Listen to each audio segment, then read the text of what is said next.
Hello, and welcome to the 33rd video in my Punishing Graven lore series. Today we'll cover the 23rd chapter of the main story, Wintry Shackles. On the lunar base, Luna regained her power and status as an agent, due to her decision to explore a path the network never thought possible. And with a little push from her sister, she regained the will to live and follow that path. In the time since the Hetero Tower's appearance, the network has decided it needs a new champion to carry on its will. Now to free both Luna and herself from the hold the network has over them, Alpha will begin a new journey, and the first step to reaching that goal is at the bottom of Corono's most secretive research lab. Now without any further delay, Chapter 23, Wintry Shackles.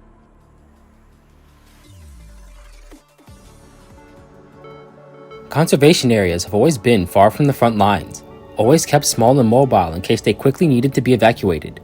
But with the appearance of the tower, humanity is relocating its resources within the clean zone, hoping to build a permanent settlement. At first it was a challenge to convince scavengers to abandon their familiar settings for a new home, especially under the recommendation of the world government. Since the Great Evacuation, many have lost trust in the older generation that abandoned them on the surface. But with a new generation of heroes like Commandant, who prove time and time again that they will fight to protect the people, many agree to the move, and the population of the safe zone soars. Many recon squads have been sent out to explore these newly accessible areas, with Commandant receiving a call from Wintry, who reached the very edge of the tower's influence. So far he's found dozens of new hetero creature types, and no sign of the red tide in the area. What concerns him the most is a red flash of a white-haired ascendant that was caught on camera. After being so occupied with the hetero creatures, and the tower after that, the ascendants were nearly forgotten. And to show up now leaving such an obvious trail makes him wonder, what could Alpha be up to? In a secret meeting, politicians, military leaders, and influential family heads gathered together where they are all equal as members of Corono. Corono's private army allowed them near limitless autonomy, but during the Hetero Tower incident, that blade was turned inward, and Corono's forces were left in shambles. The appearance of the clean zone has forced them to relocate many research labs further away from the Parliament's influence. Many other labs are slowly being reactivated, but their most critical research institute, Fort Winter, has been unreachable for quite some time, and to ensure the secrets within are never revealed, those in attendance order its destruction. Their goal is to prevent all risk of the experiments making their way to the Parliament, no matter how unlikely, and keep them from interfering with their plans to conquer the Ascension Network itself. When Alpha learned Luna was on the moon, she tried to set sail before Roland and Voodoo's arrival, but with Lithos also following, she was forced to stay back and hold off Voodoo, entrusting Roland with the task of bringing Luna home. After defeating Voodoo, Alpha left to wander the wilderness when she saw a comet falling from the sky, and although they no longer share the same blood, their connection as sisters remains present within them. She chases the tail of that falling star, and before she knows it arrives to the childhood home she abandoned so long ago, as she welcomes back her long-lost sister. The following day, Alpha catches Luna up on all the things that have transpired on Earth since her disappearance, the twins, hetero creatures, and the outcome of Gabriel's betrayal. Luna takes interest in the hetero creatures, as she says they won't be able to reach the ending the network has planned, and it's likely Vonnegut knows this as well, only cultivating them as challenges to awaken worthy constructs to pass to filtering. As for the Merciful One, even now she still remains a mystery. Luna can't be certain that she's even an agent in the truest sense. However, of the two, Vonnegut is Alpha's biggest cause for concern. He and his ascendants are responsible for nearly every recent incident, including the mass defection of constructs, and even though many of his plans end in failure, he remains composed, and that makes him dangerous. Following the establishment of the clean zone, the network has begun a new round of filtering on the ascendants. Someone passed the tower's trial, earning the qualification to advance, and the network is falling behind. In response, it is searching for someone equally as qualified as the one who cleared that trial. Luna herself is currently trapped in a hetero crystal while she undergoes her second filtering, which is why they can only speak in this simulated mind space. As for Alpha, her transition is far more violent due to her constant resistance. All of the ascendants are held captive by the network, and increasing access only expands the jail's walls. But for Alpha, who is always teetering on the edge, there's a possibility of her breaking down those walls. Luna sends her a set of coordinates, the location of Fort Winter, the place she was held before her transfer to the moon. During the Hetero Tower incident, the network briefly connected to an unknown device within the fort, and Luna suspects it could allow Alpha to access the network without going through her, and just might allow them to find a way to break free. While making her way to Fort Winter, the interference from the network continues to worsen. Flashes of Lucia's memory have been forcing its way into her mind, as the voice of the network continues to get louder and more direct. Thanks to a tip she received, Alpha steals a transport craft from a squad of what are supposed to be purifying force constructs, but she can't help but find something off. Searching through the terminal, she finds they were sent by Corono, and their mission target was Grey Raven's Lucia. Earlier that day, Lucia and Commandant were on a routine patrol, getting rid of Wandering Corrupted when he notices an injury on her arm. The injury itself is not the issue, the problem is how it happened. Lucia has been suffering from mind trances, where she is dragged into memories that don't belong to her, and as of late they have been getting worse. Suddenly the alarms go off, warning of a highly concentrated virus signature, and Lucia throws Commandant into the side of a nearby building. Assuming she was trying to save him from a surprise attack, he's shocked to find the source of the alarm is Lucia herself. Her infection has far surpassed the limits of her Inver device, as red lightning surges around her body. He tries to establish a mind connection, and the dam breaks. Like City 75, his mind beacon is infected, and what he feels from Lucia is an overwhelming sense of hostility. A sharp pain rises from his abdomen, where he is impaled by Lucia's sword. He struggles his hardest, pushing against the fear, hatred, and disgust within her mind, as she lets off an ear-splitting scream. On Babylonia, Nicola rushes into Wells' office to be briefed on the situation. Following the attack, Lucia forcibly shut down her core, deactivating her frame. Since the incident, Commandant has been cautious, making sure to send the information where the higher-ups would quickly find and contain it. An elite squad captain was seemingly infected and wounded their commandant, and either one of these actions would instantly put her at the top of the Purifying Force priority list. Nicola proposes the military take Commandant in for questioning, just to get him out of the field before Corono discovers what happened, and petitions for another round of observation. As for Lucia, if the Science Council can't figure out what happened, the worst case would be termination, to let her die a hero instead of being used by Corono. If not, this incident would only serve to undermine the Parliament, or worse, facilitate the birth of another Ascendant. Alpha wanders near Fort Winter, when the network calls out to her again, this time taking a far more direct approach. The virus absorbed by the tower doesn't just disappear. Much like the Hive Mother, this virus is used as nutrients, and is redistributed among the Ascendants, either to grant them strength or devour them whole. This virus covers her frame, corroding, restructuring, and rebuilding her as nearby corrupted gather to watch. Will she evolve, or fail and become a stone on someone else's path?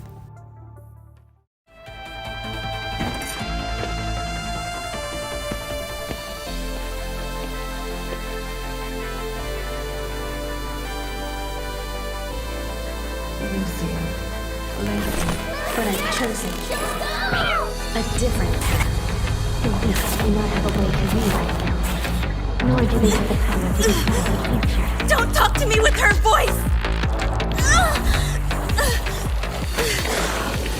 Not only is this wish mine, but it's also the very purpose behind the Ascension thinking thought. The Ascension Network is the only way out. Only the Ascension Network can reach the future of events.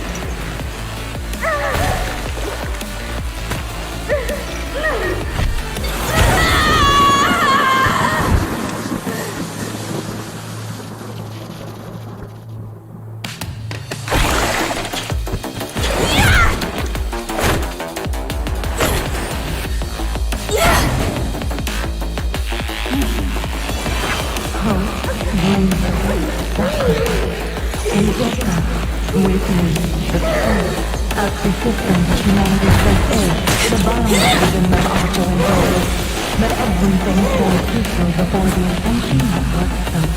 A new era is arriving. You will become the ruler of Beba's power. Just another cage. Accept, absorb, love to endure, deprive, engage, devour. I will witness the future myself!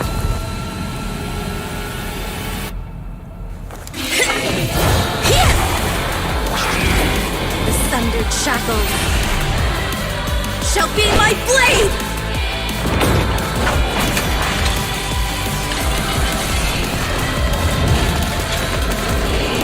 I will sever this prison of fate!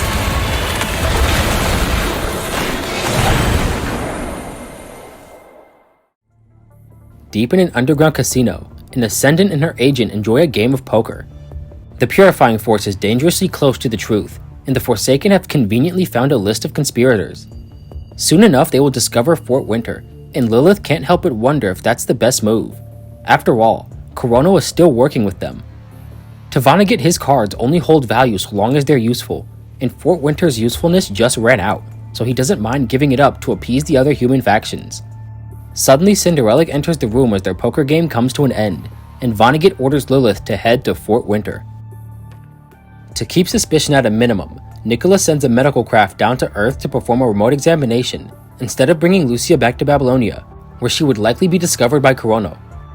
After the examination, Asimov goes over what he's learned, and his conclusion is that the data within the plume frame is reverting back to Alpha's data, and since her Ascendant data was used as a base for the frame, it's essentially turning Plume into another Alpha, causing the frame to absorb Punishing Virus. Additionally, her Inver device is receiving signals similar to the Hetero Tower's radiation. Currently, there are two possible solutions. First is to remove her Inver device that is receiving these signals, but that would leave her completely exposed to the virus, effectively retiring her from combat. Second, destroy the source of the signals. All the specialized frames are based on data from Ascendant, but only Lucia shares a common mind source, leading Asimov to assume these signals are in some way related to Alpha's activities. The location of the signal source lines up with the disappearance of the Scarlet Revelation members Watanabe mentioned, and through a joint operation with the Purifying Force, they learned it may be related to Kurono's Project Winter. So whether the signals are related to Ascendants or a rogue Kurono experiment, it's still worth investigating. The transport craft carrying Lucia changes course for Fort Winter, and shortly after is shot down by a fighter, crash landing in the forest. Lucia, having been separated from the rest of the transport squad, watches an emergency recording outlining her mission: seek out the source of the signals and destroy it. And having seen Alpha's memories while she was unconscious, she is quite certain of the source she is looking for. Meanwhile, Alpha wakes up, examining her new body as electricity flows from her bandaged hand. The more she uses the power of the network, the more it will transform her into its ideal. This is her contradiction, an unbeatable power, constrained by a cold and wintry shackle that keeps her bound to its will. Having seen her memories, Alpha isn't the slightest bit surprised when Lucia steps out of the forest, asking if she's responsible for her current condition. The network incorrectly selected Lucia as a target for filtering, unable to tell her and Alpha apart due to their shared roots. At this point, it cannot be stopped. Even if she managed to kill Alpha, their currently shared load would only be transferred. After witnessing all of Alpha's memories, she knows the last thing Alpha wants is to be a slave to the network, and that she is looking for a way to break free. So she says they should work together against their common enemy, and Alpha refuses. But to Lucia, this wasn't a request. She will put an end to this, return to her team, and apologize to Commandant, even if she has to use force.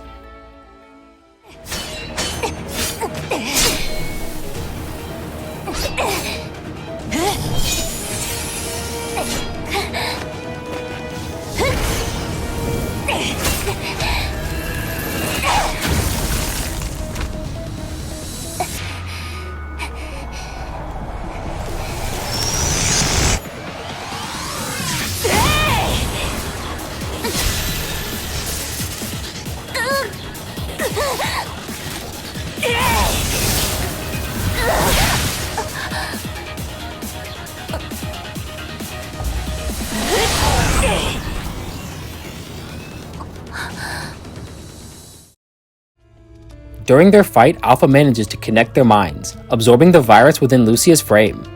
With that, she has bought them a little more time, and she agrees to Lucia's plan, and together they enter Fort Winter.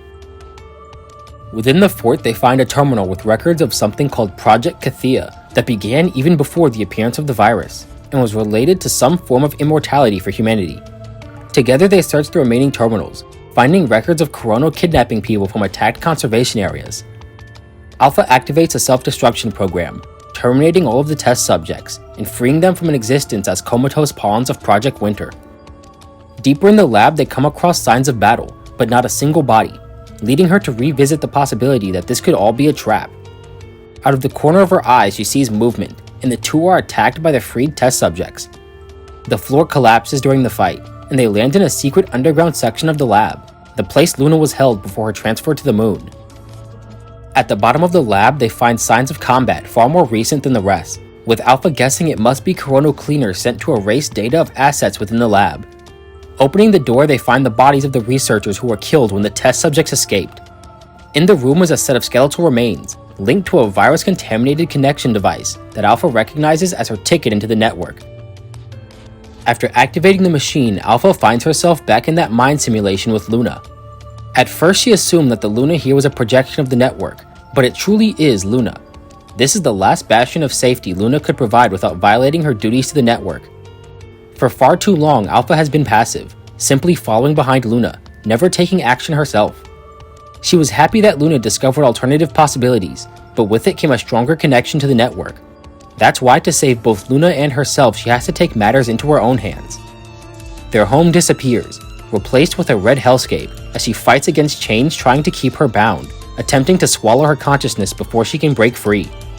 The network will continue to filter until someone who can reach the end emerges, and it is determined Alpha has the potential to reach this point. If she loses, the network will crush her mind and forge her into its new agent, a puppet that will only be controlled. The network manifests itself as a copy of her, and the two fight, nearly shattering her mind space. On the brink of defeat, Lucia initiates a deep mind connection to join in, and together they defeat the network's projection. Alpha seals this portion of the network within herself, becoming the very cage the network tried to trap her in. When Alpha opens her eyes, she finds a tall, slender woman standing where Lucia once was. The woman introduces herself as Lilith, and Alpha recognizes her as the same voice who guided her to the transport craft she used to get here. She has taken Lucia outside Fort Wintry so the two would not be disturbed. The building begins to crumble around them, no fault of Lilith. The coronal soldiers managed to activate the lab's self-destruct before they were dealt with. As a new Ascendant, Lilith wants to test the strength of one of her superiors, leveraging Lucia's location for a much-desired fight.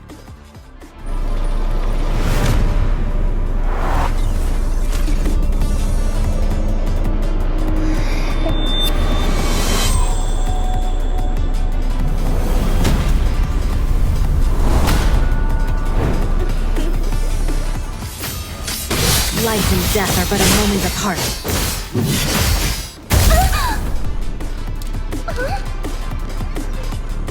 That is very impressive. This is what I've always... Oh, it's not over yet. Keep raising the stakes. Give me all you got.